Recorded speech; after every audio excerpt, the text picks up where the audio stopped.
The teenager accused in the deadly Oxford High School shooting is heading to trial. Meanwhile, his parents, who are charged with involuntary manslaughter, are staying in jail.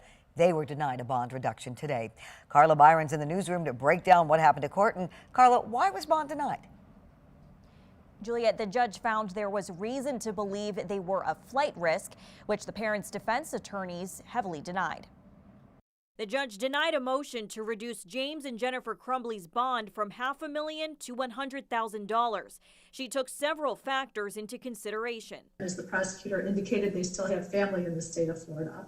After the charges were issued, the defendants did not voluntarily turn themselves in. Instead, they were found in an abandoned building in the city of Detroit. Prosecutors say their case is strong for conviction because evidence will show Ethan was deeply troubled and his parents failed to get him help.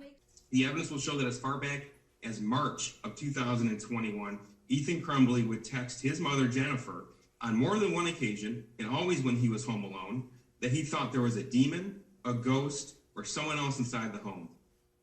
These weren't one-time messages. He would repeatedly text what he was perceiving to his mother, who sometimes would not respond for hours. Prosecutors say the teen also mutilated animals. However, the Crumbleys' attorneys fought back against the claim. His parents were completely unaware that Ethan had engaged in any sort of torturous behavior. They had no knowledge of an incident involving a bird hunt. James and Jennifer Crumbley were seen shaking their heads. Earlier in the day, their 15-year-old son, Ethan, was bound over for trial. Bond is expected to be addressed in 2 weeks. A trial date will be set by the circuit court. The Crumbley parents will be back in court for a preliminary examination on February 8th. Oxford High School students will begin a gradual return to classes next week at a different building before returning for classes at the high school the week of January 24th. Juliet. Carla, thank you.